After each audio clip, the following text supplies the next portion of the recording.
इन लोगों ने रुकवाने का काम किया। ये भी नहीं बल्कि वो मिट्टी भराई का भी लगभग 300 करोड़ का मिट्टी भराई का जो टेंडर की प्रक्रिया भी हम लोगों ने शुरुआत कर दी थी। यानी जो ज़मीन को जो भरने की जो कार्रवाई होती है वो भी शुरुआत कर दी गई थी। उसके बाद जो है इन लोगों ने रद्द कर दिया। रद्द करने के बाद हमको जब सूचना मिली तो हमने खुद मंडविया जी से बात की और मंडविया जी ने कहा, हमने बात की भाई इसमें राजनीति जो है बीच में नहीं आना चाहिए, लोगों के भलाई के लिए है, दरभंगा के भलाई के लिए है, वहाँ के लोगों को आवागमन की सुविधा हो, जाने आने में दिक्कत ना हो, इसलिए ऐसा स्थल आप लोगों को हम लोगों ने दिलाने का काम किया और निःशुल्क। फिर भी मंडविया जी कहते हैं ठीक है हम इस बात को देखेंगे। और आप देख सकते हैं प्रधानमंत्री जी अगर इस तरह का बात बोल रहे हैं, वहाँ तो ये लोग रद्द कर रहे हैं एम्स को। और ये चिट्ठी जो है साफ तौर पे हमने 22/6/2023 को मंडविया जी को हमने ये पत्र लिखा था जिसमें पूरी जानकारी जो है प्राप्त है। इस चीज़ को हम अभी अपने सार्वजनिक भी करेंगे, जो चिट्ठी हमने मंडविया जी को लिखने का काम किया।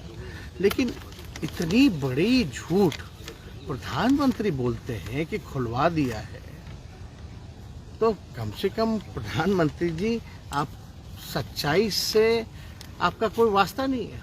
आप केवल लोगों को भ्रमित करने का काम कर रहे हैं। बुला करके पूछे स्वास्थ्य मंत्री जी मंडविया जी से, भारत सरकार के, उनसे ये भी पूछे कि हम फोन किए थे कि नहीं किए थे, कि भाई जल्द से जल्द आपको हमने प्रस्ताव दे दिया, सब कुछ कर दिया। हमारे बिहार राज्य सरकार ने नीतीश कुमार जी के नेतृत्व में कैबिनेट से सब कुछ पास कर दिया, ज़मीन दे दिया, उसकी मिट्टी भराई का काम भी शुरू करवा दिया, फिर भी जो है आप जो है नकार दी। और अब आज के भाषण में हम सुने तो हमको बड़ा आश्चर्य लगा कि इस तरह की बातें प्रधानमंत्री कर रहा है देश की। आखिर प्रधानमंत्री को ये इनपुट तो कोई बिहार के ही अब इनपुट दिया है नहीं दिया है, भाई प्रधानमंत्री बात तो ये तय है कि झूठ बोले, कोई भी कुछ बोल देगा वो मान लेंगे क्या? लेकिन उनको ये भी तो पता होना चाहिए ना। वैसे अमित शाह भी झूठ बोले थे, पूर्णिया का हवाई अड्डा खुलवा दिया, प्लेन आना जाना शुरू हो गया। और दूसरा झूठ ये बोल रहे हैं दरभंगा के बारे में, एम्स के बारे में। तो ये लोग केवल बीजेपी का मतलब बड़का झूठा पार्टी, ये लोग केवल झूठ और नफरत की राजनीति करते हैं। आज प्रधानमंत्री जी जरूर बोले हैं कि एम्स हम खुलवा दिए वहाँ के लोगों के लिए, लेकिन आरोप तो आप पे लग रहे थे, नीतीश कुमार पे लग रहे थे कि आप लोग जान के नहीं चाह रहे हैं कि मिथिला का विकास हो, वहाँ पे एम्स खुले। आप देखिए ना, हमारा चिट्ठी है, सामने चिट्ठी है, ये सामने चिट्ठी है, कैबिनेट नोट है। 151 एकड़ निःशुल्क भारत सरकार को हम लोगों ने हस्तांतरण करने का काम किया। वहां से टीम आती है, सब कुछ हो जाता है, फिर बाद में पता चलता रिजेक्ट कर दिया उन लोगों ने इस प्रस्ताव को। और यही नहीं बल्कि हम लोगों का ये भी फैसला कि जो डीएमसीएच है उसको भी हम लोग, जो दरभंगा मेडिकल कॉलेज है उसको राज्य सरकार अपने खर्चे पर जो है उसको फिर से हम लोग बनाने का काम करेंगे। तो हम लोग तो काम कर ही रहे हैं। तेजस्वी जी कैसे देख रहे हैं जिस तरीके से मणिपुर को लेकर पार्लियामेंट में हुआ, आज प्रधानमंत्री कह रहे हैं कि अपोजिशन नहीं चाहती थी कि बहस हो, इसलिए वो लोग बाइकआउट किए और जो भी हो, क्या? नहीं, बेकार की बातें हैं। साफ साफ अपोजिशन की यही मांग थी कि भाई कमेटी बनाइए सर्वदलीय, प्रधानमंत्री जी के नेतृत्व में चलिए मणिपुर।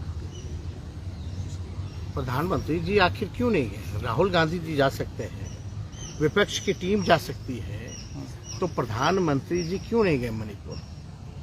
और हालात को सुधरना चाहिए, बल्कि और बिगड़ता जा रहा है वहाँ के हालात। तो क्या उन्होंने एक्शन लिया, क्या किया? वो तो वीडियो जो है वो वायरल हुआ, तो आप समझ रहे हैं वहाँ के मुख्यमंत्री के ऐसी घटनाएं तो होती रहती हैं, कई मामले दर्ज है ऐसे, तो आप समझ सकते हैं क्या स्थिति होगी वहाँ की। कल तक बीजेपी कह रही थी कि जो आप लोग जातीय जनगणना करवा रहे हैं कि भाई इसमें हमारा भी योगदान है, हम भी करवा रहे हैं, लेकिन उत्तर प्रदेश में वो मना कर दिया। उत्तर प्रदेश में भारत सरकार ने ही, जब मोदी जी ने मना कर दिया कि जातीय जनगणना वो नहीं कराएंगे, तो उत्तर प्रदेश में तो स्वाभाविक है। ये बीजेपी के लोग, यहाँ जो बिहार वाले हैं कहते हैं कि हम लोग चाहते हैं, तो भारत सरकार भी, बीजेपी के लोग जो है मना कर रहे हैं, प्रधानमंत्री जी ने मना कर दिया। अब जो है यूपी सरकार ने मना कर दिया। किसकी सरकार है? तो ये बीजेपी के लोग तो चाहते ही नहीं थे कि जातीय आधारित गणना हो, जो हम लोग सर्वे करा रहे हैं, ये लोग नहीं चाहते थे।